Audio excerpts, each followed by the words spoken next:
कभी तो भगवान ने हमारा अरेंजमेंट पहले ही कर दिया, जैसे आईएएस ऑफिसर का गवर्नमेंट पहले कर देती है। माँ के पेट में हमको जो है 72 घंटे पहले दूध की नदियां बहा दी, और ऐसा दूध जो सर्दियों में गर्म और गर्मियों में ठंडा, मीठा डालने की जरूरत नहीं, उससे कभी शुगर नहीं हो सकता, किडनी खराब नहीं हो सकती, पेट खराब नहीं हो सकता, इतना बढ़िया दूध की मात्रा दी हमको, पहले इंतजाम कर दिया। अगर हमारे कर्म ना होते तो इंतजाम कैसे होता? इसलिए लेकर तो आए हैं हम, और लेकर जाएंगे। धर्म कर्म लिया और दिया को साथ लेकर के जाएंगे, कोई रोक नहीं पाएगा इसको। इसलिए ऐसा हम, मेरा कहने का मतलब है, सत्संग प्रेमियों में सार शब्द बोल रहा हूं, हमारे जीवन में हमको इन 4 चीजों का ध्यान रखना ही चाहिए। समाज के अंदर में अच्छे से अच्छा धंधा करें, रात दिन कमाएं। संत लोग कहते हैं क्या रखा है, मैं कहता हूं धन में ही रखा है, लक्ष्मी में ही रखा है, ऐसा मेरा मानना है। हो सकता है मैं उल्टा हूं, पर उल्टा नहीं हूं, मैंने बड़ा रिसर्च किया है। मेरी पूरा जीवन भर चारों वेदों के अंदर 18 पुराण 27 स्मृतियों में निकल गया है, वेदांत में निकल गया है। सोमानी जी मौजूद थे, अहम की बात नहीं करता, ये मौजूद थे हरिद्वार के अंदर, जहां बुजुर्ग बुजुर्ग संत 100 साल 1.5 साल का, जिन्होंने हमें जगत गुरु की पदवी दी। क्या हमें वैसे घास खोदने में मिल गई है? रिसर्च की, और रिसर्च के द्वारा हमें यही सार तत्व मिला जो आप लोगों को सुना रहा हूं। हम संसार में रह करके धन का संग्रह खूब करें, कोई मनाती नहीं, कल भी मैंने बोला और आज भी बोला है, अब खूब करें। शास्त्र कहता है कि या श्री स्वयं सुकृति नाम भवनेषु लक्ष्मी पापात्मनाम कृत धिया हृदयेषु बुद्धि श्रद्धा शताम कुलम जनः प्रभवश्च लज्जा ताम त्वाम नताश्म परिपालय देवी विश्वम। ये मार्कंडेय ऋषि ने कहा है। मार्कंडेय ऋषि साधारण नहीं थे। मार्कंडेय ऋषि कहते हैं, तीनों लोग 14 भुवनों में, हे श्री हे लक्ष्मी देवी, आपके बिना दिया बत्ती भी नहीं हो सकती। अरे थोड़ी सी लक्ष्मी रूस गई मतलब नाराज हो गई, किनसे? भगवान नारायण से। तो तिरुपति बालाजी बने, यहाँ आज भी हुंडी से कर रही है, मुझे कुबेर का जो है कर्जा देना है, मुझे दीजिए, मुझे कुबेर कर्जा देना है। क्यों? लक्ष्मी थोड़े समय के लिए रूस गई थी। तो बिना लक्ष्मी के बिना वो भगवान नारायण भगवान विष्णु पालन नहीं कर सकते। बिना शक्ति के, बिना उस लक्ष्मी की शक्ति के बिना शिव भी कुछ नहीं कर सकते। तो शिव में ई शक्ति है, ई शिव, और ई में ई निकाल दे तो क्या रह जाता है? शव, और शव का मतलब है डेड बॉडी। वो शिव भी बिना शक्ति के डेड बॉडी हो जाते हैं लक्ष्मी के बिना। और विष्णु में उकार लक्ष्मी का रूप है, और वो जब निकल जाता है विष्णु रह जाता है। बी स्न नाम मृत्यु का है, और बी उपसर्ग है। प्र परा अपसम अनुभव निष्निर दुष्दुर भी उपसर्ग है, और स्न नाम मौत का है। वो विष्णु भी मृत्यु अर्थात शयन हो जाते हैं सदा क्षीर सागर से। ब्रह्मा भी आकारहीन हो जाता है जब शक्ति नहीं होती, वो लक्ष्मी, वो ब्रह्म ही रह जाता है, ब्रह्म का कोई आकार नहीं होता। अर्थात उस शक्ति के बिना जब ब्रह्मा विष्णु महेश नहीं रह सकते, इंद्र नहीं रह सकता, वरुण कुबेर सुरेश समीर नहीं रह सकता, तो मेरे प्रेमियों विचार करें आप हम कैसे रहिए? हमारा एक दिन का जीवन ही खराब हो जाएगा। पर लक्ष्मी, वो लक्ष्मी चाहिए जो नारायण प्रिया हो, वो लक्ष्मी चाहिए जो कृष्ण प्रिया हो, वो लक्ष्मी चाहिए जो राम प्रिया हो, विष्णु प्रिया हो। लक्ष्मी 3 तरह की होती है, एक उलूक वाहिनी, एक गजवाहिनी, और एक गरुड़ वाहिनी। 3 प्रकार का लक्ष्मी का प्रमाण प्राप्त है। उलूक वाहिनी लक्ष्मी प्रभु न दे, उससे हम चाहे कंगले अच्छे, पर वो हमको न दे।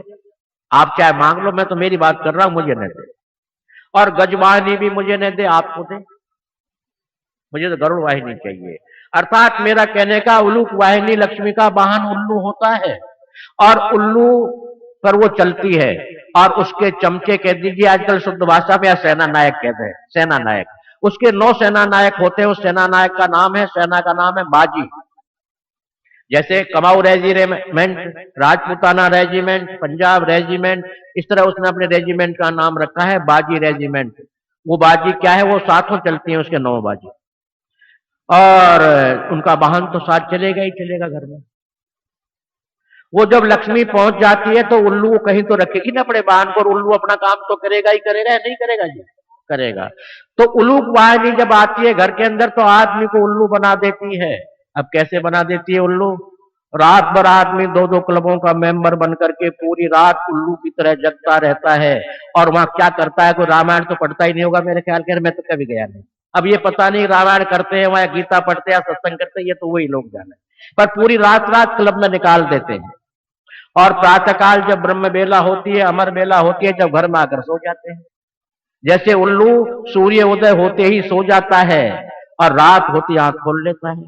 क्या उल्लूपना नहीं है? ये मानवता रह गई हमारी, जो रात भर जो है क्या क्या गीता भागवत रामायण करते हैं, ये तो पता नहीं, मैं तो बार बार बोल रहा हूं, पर कुछ करते तो होंगे जब भी तो रात भर रहते हैं।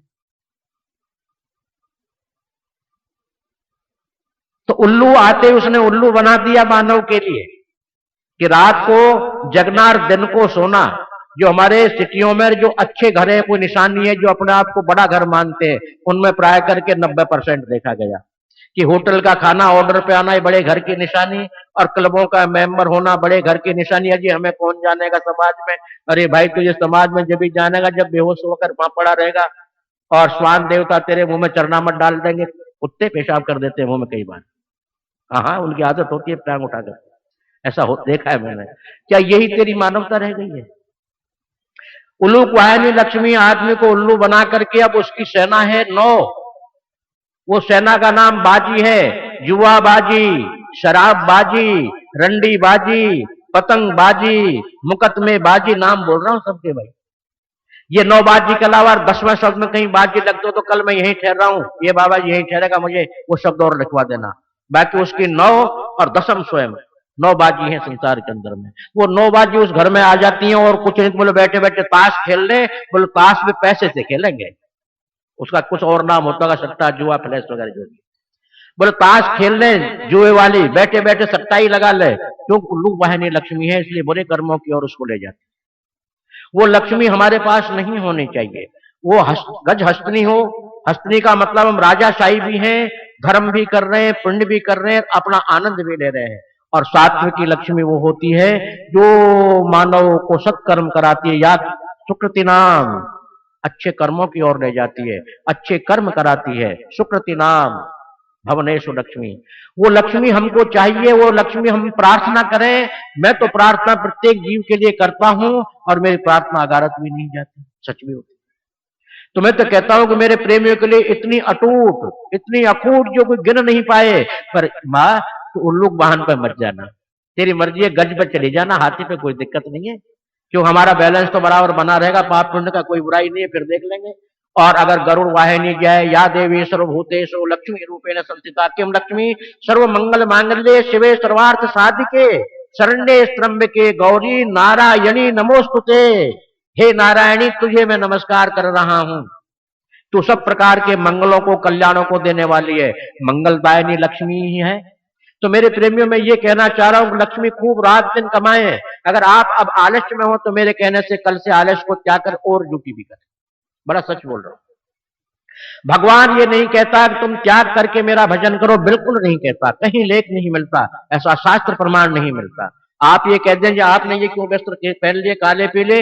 हम मेरे प्रेमियों प्रचारक हैं, उस भगवान के डीलर हैं, उसके एजेंट हैं, उसकी एजेंसी लिए इसलिए घर घर पर जाकर हमें ढिंडोरा पीटना पड़ता है, बारत बाजे पर, ढोलक पर, तबले पर, मजीरा पर। क्या करें? क्यों? हम भक्त नहीं है, उसके ढिंडोरची हैं, उसका ढिंडोरा पीट रहे हैं घर घर पर। कोई सुने या मत सुने उसकी मर्जी है, हमें तो पीटना है। इसलिए हम जो है, हम तो काले पीले वस्त्रों में इसलिए रहते हैं कि हमारी आप लोगों से जरा पहचान अलग सी रह जाए कि हम ढिंडोरची हैं, और पहचान होनी भी चाहिए। गवर्नमेंट को देखिए, पुलिस के यहाँ बैच लगा देते हैं और उनको वर्दी वही पहननी पड़ती है खाकी, और मिलिट्री को हरी और कुछ कुछ मिटियाली रंग की पहननी पड़ती है छप्पेदार, क्योंकि पहचान है ना, ये उसकी पहचान के लिए हमें ये डालनी पड़ती है। उसकी पहचान है, हम प्रचारक हैं भाई उसके, आप पहचान लो हमको। तो मेरा कहने का मतलब हम तो ढिंडोरची हैं मेरे प्रेमियों, ढिंडोरा पीट रहे हैं कि हे मानव तू अपना लक्ष्य की ओर गमन कर, और तू समाज में खूब पैसा कमा। किसने मना कर दिया? पैसा बुरी चीज है, पैसा बहुत अच्छी चीज है, पर उलूक वाहिनी पैसा न हो, गज वाहिनी हो, नारायणी स्वरूप हो, गरुड़ वाहिनी हो, तो कहनी क्या बात है। उस धन का आप संग्रह कीजिए, कि वो आपको नरक में नहीं ले जाएगी, वो लक्ष्मी आपको स्वर्ग में ले जाएगी। हम जो बैठे हुए हैं ये मेरे प्रेमियों श्री संप्रदाय हमारी, श्री नाम राधा का है, श्री नाम सीता का है, श्री नाम श्रीदेवी ज्योति स्वरूपणी का है, तीनों का नाम श्री लिखा है। हमारे राधा कृष्ण मंदिर भी है, राम मंदिर भी है, और हमारे यहाँ नारायण भी मंदिर है, अर्थात तीनों रूपों में राधा, सीता और लक्ष्मी। और महालक्ष्मी, ये उसी के अनुरूप है। गीत उसमें अगर आप पढ़ेंगे तो लिखा आद्या लक्ष्मी सा प्रोक्ता, मैं आदि में लक्ष्मी, उसके बाद में राधा सीता अनेकानेक रूपों में परिणित होकर के मैं आती रहती हूँ, समाज के काम करती हूँ। तो हमारी ये संप्रदाय राधा या श्री संप्रदाय तो है आपकी हमारी। रामानुज संप्रदाय में मूल में लिखा है श्री श्री नमः, अर्थात हम श्री संप्रदाय है। हम श्री की कैसे निंदा कर दें जी? हम तो कहते हैं खूब कमाइए, खूब वैभव दिखाइए, खूब अच्छे काम कीजिए, रात दिन मेहनत कीजिए, और परमात्मा श्री नारायण से और लक्ष्मी से प्रार्थना करते रहे कि हमारे ज्यादा से ज्यादा आए। क्यों आए कम जी? व्यापारी लोग कहता है जी मेरे पास तो बहुत है, मैं उसको व्यापारी नहीं माना करता। सत्संगी कहते हैं कि मैंने तो सत्संग बहुत दे लिया, अब क्या करूंगा, मैं उसको सत्संगी नहीं मानता। अरे आंख बंद होते हुए कोई कहते हैं सत्संग सुनाना है, महाराज बोला हाँ हाँ सुनाएंगे, आंख बंद हो रही तभी सुनाएंगे। तो इस तरह व्यापारी के लिए अभिवृद्धि रात दिन धर्म की और धन की दोनों की करनी ही चाहिए, संतुष्टि नहीं होनी चाहिए। सच है। अब यूं कहते आप तो उल्टा पाठ पढ़ा रहे हो, बिल्कुल नहीं पढ़ा रहा हूं, सच्चा पाठ पढ़ा रहा हूं। शांति परमात्मा के नाम में उसको स्मरण करते रहिए, और धंधा और नाम दोनों ये नहीं कहते तो मुझे त्याग दे। भगवान कृष्ण गीता में कहते हैं अर्जुन मामनुस्मरण, तू मेरा स्मरण कर, और युद्धम करो, बड़ी क्रोध से कहा युद्धम करो, पर युद्ध भी करना पड़ेगा, तेजी में बोले बाबा ये दोनों काम कैसे करूंगा? तुम जबरदस्ती कह रहे हो युद्ध करो और फिर कह रहे मामनुस्मरण, सरल भाषा में ये कैसे होगा? बोले अर्जुन कर्म करने के लिए शरीर है और मेरे स्मरण करने के लिए चित्त है, आत्मा है। उस आत्मा से तू मेरा संस्मरण करता रहे और अपना दुनिया का धंधा करता रहे, कोई मना नहीं करता है। तो अपना लक्ष्य में फिर आ जाते हैं कि मानव का लक्ष्य होना चाहिए, केवल यही हमारा लक्ष्य नहीं है कि यहां तक हम धन कमा कर इकट्ठे कर जाए, इतना ही लक्ष्य बिल्कुल नहीं है। ये तो हमारा लक्ष्य नहीं है, ये तो हमारी आवश्यकता है जिससे भौतिकवाद के कार्य चलते रहे। ये हमारा लक्ष्य नहीं है जीव का। हमें 6 काम एक साथ करने चाहिए। जैसे आपके यहाँ तो आजकल नल के वगैरह हो गए हैं, शायद पीछे से भी आपके शहर सिटियों के रहने वाले होंगे।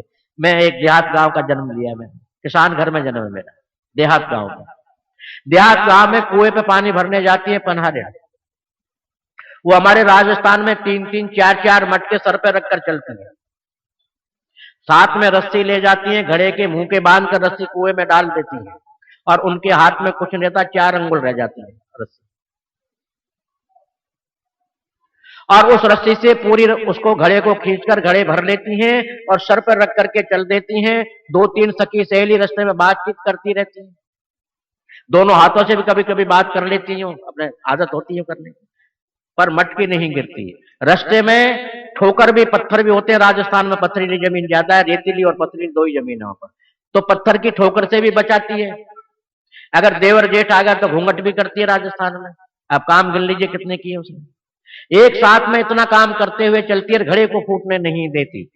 ठीक उसी तरह से मैं आपको सरल भाषा में समझा रहा हूं, ये जीव एक पनहारिण है, संसार रूपी कुएं में से पानी भरने के लिए, क्यों कर्म क्षेत्र है संसार रूपी कुआं, भवकूप लिखा है इसको, भवकूप संसार रूपी कुआं इसमें आया है, और ये जीवन रूपी रस्सी के लटक रहा है। कौन? ये घट, घटनाम है शरीर का, ये शरीर रूपी घट उम्र रूपी रस्सी के लटका हुआ है। कहां पर? संसार रूपी कुएं में, निश्चित। अब इसमें से भर करके हमें संसार में चलना है, जैसे एक पनहारिन, योग पनहारिन चलती है, ठोकर न लग जाए। ठोकर का मतलब समाज में कोई ऐसा कर्म न बन जाए जो हम काले हो जाए या हमें लोग थूके, ऐसा न करें, ठोकर से बचें। और संसार के भी ऐशो आराम में फंस करके परमात्मा घर की ठोकर हमको न लग जाए, इसका ध्यान रखें। और घड़ा नाम कर्म रूपी घड़े को भरते चले जाए और रास्ते में रुके नहीं। अगर देवर जेठ का मतलब है कहीं हमको अधर्म की संभावना आ गई, अधर्मी लोग हमको मिल गए, तो उनसे जरा घूंघट पल्ला करके निकले, यानी उनकी तरफ देखे नहीं, फला आदमी मुर्गे खा रहा है तो करोड़पति बन गया, मैं भी खाना कर दूं कल से, ऐसा नहीं। उनसे लिहाज करें, उनसे नमस्कार करें, बोले ठीक भैया तू जो करता है कर, हम अपना करते हैं। इस प्रकार से वो पनहारिन ठोकर को बचाए, अपनी सहेलियों से बात करे। सहेलियों से बात करने का मतलब है सत्संगी। इस जीव रूपी या आत्मा रूपी का सहेली कौन है? सत्संग है, सच्चा साथी है। उनसे बात भी करता रहे, यानी समय समय पर सत्संग की बात भी करता रहे, सुनता रहे, ऐसा करता है। और घड़े को न फोड़े, अगर घड़ा फोड़ दिया तो खसम मारेगा रास्ते में से, यानी जब खाली हाथ जाएगी तो क्या पति नहीं पीटेगा? पति परमेश्वर पीटेगा कि मूर्ख, मैंने तुझे जीवात्मा बनाकर भेजा है, मानव की योनि में भेजा है, और फिर तू खाली का खाली है। इसलिए उस कसम से मार पिटाई न खाएं, ये ध्यान रखें, और पनहारिन की तरह संसार रूपी कुएं में से श्रेष्ठ जल भर के ले जाएं। और ये मानवता को अगर बिगाड़ दिया तो यमराज के पल्ले चले जाएंगे, भगवान मारेगा, क्यों मानवता तेने मेरे घड़े को तोड़ दिया, मेरी मानवता को नष्ट कर दिया मूर्ख तेने मेरे। इस तरह से साधारण रूप में मैंने समझाया कि मेरे प्रेमियों, जैसे एक पनहारिन है उसकी तरह हमारा जीवन निकालते हमको चलना चाहिए। और सत्संग का बड़ा महत्व है। अभी बोला है, सत सुधरई सत्संगत पाए, पारस परस को धातु सुहाए, सत्संग फल पेखिए तत्काला। रामायण अगर आप लोग पढ़ते हो तो मंगलाचरण में लिखा है कि सत्संग फल पेखिए तत्काला। तीर्थराज का फल तो साल 2 साल बढ़ने के बाद मिलेगा, पर सत्संग का फल तो तुरंत मिल जाता है, देरी नहीं लगती। काकों हो ही पिक हो ही मराला। कौवा जो है कोयल बन जाता है और कोयल हंस बन जाता है सत्संग का प्रभाव। अगर कह दिए तो छोरी है ही नहीं, ये छोरी है। कौवा जो काव काव करता है, जो मनुष्य करता है मैंने ऐसा कर दिया, मैं ऐसा कर दूंगा, मैंने वो कर दिया, मैंने, सत्संग का प्रभाव अगर शरीर में चला जाए तो तुरंत मैं निकल जाएगी, और वो प्रभु करने वाला है, भगवान को ही करता है, जो कुछ तेरा ही है, ऐसा भाषा बदल गई। तो क्या कौवे से कोयल नहीं हो गया? मीठी मधुर आवाज हो गई। और हो पिक हो ही मराला। मराल कहते हैं हंस। हंस क्षीर नीर का विवेक करने लग जाता है। जब सत्संग में आदमी ज्यादा बढ़ जाता है आगे, तो अच्छा क्या है, बुरा क्या है, जीव को क्या करना चाहिए, नहीं करना चाहिए, इस क्षीर नीर का विवेक करना शुरू कर देता है, यानी हटाता रहता है उसको। ये सत्संग का फल है। इसी उपलक्ष्य में थोड़ी सी, वैसे बंबई है, यहाँ टाइम की बहुत बड़ी कीमत है, और मेरे अंदर बीमारी है, तो कई आदमी घड़ियों की तरफ निगाह डालने लग गए। शायद गुलाब जी ने टाइम या इन्होंने इतना ही दिया होगा मेरे ख्याल में, पर मैं घड़ी नहीं देखा करता हूँ, तो वैसे बांध लिए मैं उल्टी कर लेता हूँ। मैं इधर देखता ही नहीं, बोलता रहता। तो मेरा भाव ये, मेरे प्रेमी, एक बात याद आ गई मुझे, मुझसे साधारण बात नहीं है, कहने में बात है, पर याद आ गई। सत्संग की महिमा के ऊपर आ गई। एक चोर था, उसके 4 बेटे थे चोर के, और जब चोर को जब अस्वस्थ हो गया, मरने को प्राण नहीं निकले, तो बेटे उसकी एकादशी का दान करें, गाय का दान करें, पर वो जो है प्राण नहीं निकले। उनका पिताजी, आपके प्राण नहीं निकल रहे हैं, हमें क्या दान करना चाहिए? कान में जाकर बोले, दान नहीं। तो बोले क्या करना चाहिए? बोलो मेरी आज्ञा का पालन करो तो मेरे प्राण निकले। बोलो कहिए। बोलो कभी मंदिर के आगे होकर मत निकलना, और कभी कथा सत्संग मत सुनना, और ब्राह्मण को दरवाजे पे मत आने देना, संत को मत देखना। ये 4 कामों की तुम प्रतिज्ञा करो बेटो, तो मेरे प्राण निकलेंगे तो नहीं निकलते।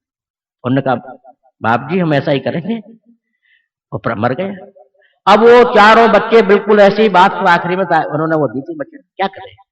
पर एक दिन राजा के यहां से चोरी करके आ रहे थे, तो जैसे यहां आपके सत्संग हो रहा है, ठीक उसी तरह से एक मंदिर में कथा या सत्संग हो रहा था। वो चोर वहां ऊपर गुजरे, तो 3 तो निकल गए भाग दौड़ में दूर से। एक बेचारे के पीछे गवर्नमेंट की वो लग रही थी, पुलिस या मिलिट्री जो भी थी पकड़ने के लिए, वो उधर से निकला शहर में से। तो उसने कानों में उंगली देकर भगा, आंख बंद करके। लोहे की कील लग गई पैर में। अब वो कील को न निकाले तो पीछे से पुलिस आ गई पकड़। उसने जल्दी से कील को निकाला तो उसके कान में 2 आवाजें आ गई, और उन्होंने कहा अमरा निर्जरा देवा। ऐसा सत्संगी कोई विद्वान या पंडित जो भी था, महात्मा, कह रहा था कि देवताओं के छाया नहीं होती, वो जमीन से 1.25 हाथ ऊपर रहते हैं, क्योंकि उनमें वायु तत्व होता है, पृथ्वी तत्व नहीं होता। उनमें 5 तत्वों में 4 तत्व होते हैं, वायु तत्व होता है, तेज तत्व होता है, अग्नि तत्व होता है, पृथ्वी तत्व नहीं होता, इसलिए पृथ्वी से ऊपर रहते हैं। भग गया जो। तो भाइयों ने पूछा रे तू उधर से निकला तो कोई बात? बोला मंदिर के दर्शन बिल्कुल नहीं किए हमने, बाप जी की आज्ञा का उल्लंघन नहीं किया, आंखें बंद थी और कानों में उंगली दिए हुए थे, परंतु हमारे वो लग गई लोहे की कील। तो क्या करते, उसको निकालते तो सही, पर हमने सुना कुछ नहीं। बेमतलब की बात सुनी, देवताओं की छाया नहीं होती और पृथ्वी से 1.25 हाथ ऊपर रहते, बेमतलब की बात सुनी, क्या लेना देना इसमें?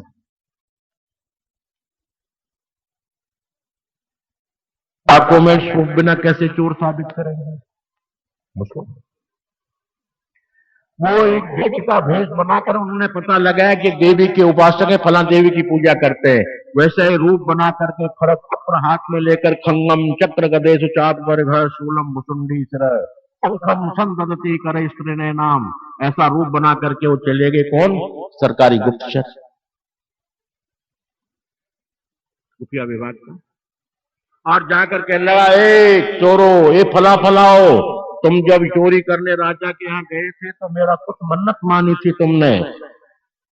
तीनों निकल के आगे बोला, हाँ भाई मानी तो थी पर अभी नहीं कर रहे, क्यों? उससे हम 1000 गुना ज्यादा करना चाहते हैं, कि हमारी चोरी हमने बहुत भारी की है राजा के यहाँ से। बोले कहाँ है? बोले ये नहीं। बता दी कि माई से कैसे पड़ता, पर ये की है, की है। तो हम ये चाहते हैं कि हम तेरा बहुत बहुत बड़ा जो है समारोह जागरण ना ठहराए, बड़ा बड़ा तेरा गीत गवाए और बहुत आनंद कराए। इसलिए अभी आज हम कराएंगे तो कल हमको गवर्नमेंट पकड़ेगी, पैसा कहां से आया? थोड़ा हमको शांति लेने दे। वो चौथा भी आ गया लालटेन लेकर के, रात को बिजलियां तो 3 ही लालटेन थी, लालटेन लेकर आ गया और देखा तो उसकी छाया जमीन में पड़ रही थी। अरे वो तो वो ढोंगी ब्राह्मण था, क्या मर गया जैसा बाबा जी था, ढोंगी ढोंग करने वाला, पर वो कह तो रहा था झूठ क्यों बोलेगा? अब देवताओं की छाया नहीं होती, इसके तो छाया पड़ रही है। और देवताओं के पैर 1.25 हाथ ऊपर होते हैं, इसके पैर तो दोनों पृथ्वी पर टिक रहे हैं। तो या तो देवी झूठी या वो बाबा जी झूठा। और वो मन में शंका कर रहा है, फिर अपना आप तर्क कर रहा है, बाबा जी झूठ क्यों बोलेगा? भाई उसको कौन सा लालच था जो झूठ बोलेगा, और ऐसी झूठ बोलकर कौन सा उसे धन दे देगा? ऐसा उसने विचार करके और तलवार लाकर उसका सर काट दिया। देखा तो वो मानव था। और उसके बाद उसको खत्म करके और उन्होंने विचार, उसने संकल्प लिया चारों भाइयों ने कि आज के बाद हम सत्संग में अवश्य जाएंगे, चाहे जहां भी हो, और हम सत्संग कराएंगे, क्योंकि सत्संग के प्रभाव से हमारी चारों की जान बच गई। अब देखिए सत्संग का कितना प्रभाव था। बेमतलब की बात धारण कर ली नहीं, पर इसमें यह धार्यते, सत्संग के एक शब्द को हम धारण कर लेंगे जो आपको अच्छा लगे, उसका फल आज नहीं तो आज का आज में तो आपको समय बाद अवश्य मिलेगा, जैसे चोरों को मिल गया सत्संग। अरे सत्संग ने तो वो तो उनने भक्ता भक्ता ही सुना अक्षर, पर उन्होंने ध्यान रखा और ध्यान में अनुभव में किया, तो उनके चारों भाइयों के प्राण बच गए, धन बच गया, और फिर उसके बाद बड़े भक्त हो गए। अब देखिए सत्संग बड़े बड़े दैत्यों को भी देव बना देता है। दैत्य थे वो तो देव बना दिया। तो सत्संग का प्रभाव बहुत भारी होता है। अब प्रश्न उठता है कि महाराज जी आप तो कहानी कह रहे हो, सत्संग क्या है? सत्संग मैंने बहुत सुंदरता में एक कहा शब्द, अगर धारण कर ले तो, लिया दिया तेरे संग चलेगा, धर्म कर्म का नाता है, अरे साईं नाम की चिंता कर्मा ही देने वाला दाता है। ये सत्संग है। सच्ची बात को स्वीकार करने का नाम ही सत्संग है। अगर आप कथा सुनने के लिए जाते हैं तो उसका नाम कथा है, कीर्तन करते हैं तो उसका नाम कीर्तन है, ध्वनि का नाम कीर्तन है, और कीर्तन करना बहुत जरूरी है, क्योंकि कलयुग के अंदर में यही है, कलौ केशव कीर्तनाथ, कलयुग में केवल भगवान श्री कृष्ण के कीर्तन करने से मनुष्य को गति होगी, मोक्ष होगी, और उपाय नहीं। ऐसा लिख दिया श्रीमद् भागवत में वेदव्यास जी ने। और नारद जी ने मोहर लगा दी, बिल्कुल, हरेर नाम हरेर नाम हरेर नाम केवलम नास्त्यैव नास्त्यैव नास्त्यैव गतिरन्यथा, ऐसा लिख दिया उन्होंने। तो मैं इसे सत्संग की बात सुना रहा हूं मेरे प्रेमियों। सत्संग का सार तत्व है, हमें क्या करना चाहिए और किस तरह इस समाज में रहना चाहिए। ग्रस्त में रहते हुए भी तुम परमात्मा की प्राप्ति अच्छी तरह से कर सकते हो। कल भी मैंने बोला, हम बाबा जियों को नहीं हो सकते, आप लोगों को हो जाएगी, क्योंकि ग्रस्त में राजा मिथिलेश अर्थात राजा जनक की मोक्ष ग्रस्त में ही हुई। भगवान राम गृहस्थी, भगवान कृष्ण गृहस्थी, महान गृहस्थी भगवान कृष्ण। तो 108 तो पटरानियां, 16,000 रानियां, कम गृहस्थी थी क्या? क्या वो योगी नहीं थे? यत्र योगेश्वरो कृष्ण तत्र पार्थिव धनुर्धर, यत्र श्री विजीर भूतवा नीति शास्त्र मतिर्मम, योगेश्वर थे, योगी राज थे। तो मेरे प्रेमियों में यही कहना चाहूंगा कि उस लक्ष्य की ओर हमें गमन करें जिससे हमें प्राप्ति हो। प्राप्ति क्या है? परमात्मा नाम की प्राप्ति ही मनुष्य का सच्चा धन है, सच्चा धर्म है मनुष्य के लक्ष्य के लिए। उस लक्ष्य पर हम गमन करें और सत्संग अवश्य सुने, चाहे जिस संप्रदाय का हो। मैंने ऐसा देखा है कि बहुत से संप्रदाय कहते हैं कि हमारी संप्रदाय के अलावा सत्संग मत सुनना। मुझे बड़ी हंसी आती है, दुख भी होता है। अरे भाई, सत्संग रूपी सोना तो चाहे दुबई से ले लो, चाहे इंग्लैंड से ले लो, चाहे हॉलैंड से ले लो, चाहे अमेरिका से ले लो, चाहे बॉम्बे से ले लो, चाहे दिल्ली से ले लो, सोना तो सोना ही है। चाहे वृंदावन में खरीद लो, चाहे मथुरा में खरीद लो, चाहे काशी में खरीद लो, कहीं चले जाओ, सोना तो सोना ही मिलेगा ना उसमें। फ्रॉड नहीं हो, बशर्ते सोना हो, सोना सोना ही है, मोहर लगा। अर्थात सत्संग आप लोगों के लिए हर जगह पर जहां भी वो सुनना चाहिए, और नहीं सुन सकते स्वयं में सत्संग करना चाहिए। जो सत्संग की महानता बड़ी विलक्षण है, जैसे मैंने कही है, इस तरह सत्संग की महानता बहुत विलक्षण है। तो हमारे शरीर के अंदर आत्मा के साथ में देव और दानव दो बसते हैं। उन दानवों को मारने के लिए सत्संग ही सर्वोपरि है। जब तक सत्संग का प्रभाव बॉडी में नहीं होता, जब तक वो दैत्य जो हमसे बुरे कर्म करने की प्रेरणा दे रहा है वो अस्त नहीं हो सकता, वो कमजोर नहीं हो सकता। मर तो सकता नहीं हो, क्यों हमारे वक्त कैसे मर जाएगा, पर कमजोर हो जाता है। वो कमजोर होने के बाद में कभी कभी बुरे भावनाएं दिल में पैदा होती है, जो सत्संग के प्रभाव से वो भी मिट जाती है, अर्थात वो सो जाता है और हमारे शुभ कर्मों की जागृति हो जाती है। शुभ कर्मों की जागृति हो जाने से शुभ धन, शुभ लक्ष्मी, मंगलमय कार्य, मंगलमय वचन और संतों का आगमन हमारे घरों में होता रहता है, निश्चित होता रहता है। पर ये कब होगा?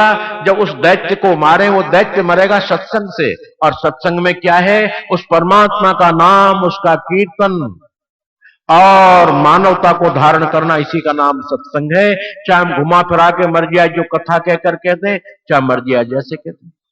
अब हमें उसके साथ साथ में थोड़ा त्याग भी करना जरूरी है। जो त्यागात अर्जुन, तो मुझसे शांति शांति शांति शांति बार बार पुकार रहा है, जब वो शांति, जब वो शांति कह रहा है, पर शांति तुझे मिलेगी, मैं बता दे रहा हूं। बोले कैसे मिलेगी बाबा, ये बता दो। गुरु बाबा बोले ऐसे मिलेगी। क्यों? भगवान कृष्ण भगवान नहीं थे, अर्जुन ने गुरु स्वीकार किया। शिष्यस्ते हम साधिमाम तो अप्रपन्न है। तो गीता का ज्ञान गुरु और शिष्य का है, भगवान और जीव का नहीं। गुरु शिष्य का ज्ञान है, क्यों? शिष्य स्वीकार किया उन्होंने। उन्हें गुरु बाबा फिर कैसे करो? त्यागात शांति निरंतरम। अर्जुन, त्याग करने में ही तुझे शांति मिलेगी। आज तक जिसने नाम कमाया है वो त्याग में ही कमाया है। जहां त्याग है वहीं नाम है, जहां त्याग है वहीं लक्ष्मी है, जहां त्याग है वहीं धर्म है। बिना त्याग का धर्म, बिना त्याग का हो ही नहीं सकता। वो कैसे होगा? इसलिए त्यागात शांति निरंतर। त्याग करने से शांति होगी। अगर त्याग नहीं किया, काम क्रोध मद लोभ मोह के बंधन में अहम में बंधे ही रहे, तो मेरे प्रेमियों नाम तो कहीं अगारत तो नहीं जाता, दान दिया हुआ अगारत नहीं जाता, पर उसका फल नहीं मिलता। उसका फल नहीं मिलेगा, निश्चित मानिएगा। निश्चित बोल रहा हूं मैं, डंके की चोट पर नहीं मिलेगा। मथुरा की याद आ गई। मथुरा के किनारे पर 4 चौबे भंग घोट रहे थे।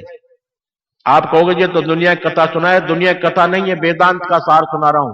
अब कहोगे जी वेदांत में 4 चौबे कहां है? मैं बताऊंगा आपको 4 चौबे वेदांत के अंदर। कोई काटो मेरी बात को।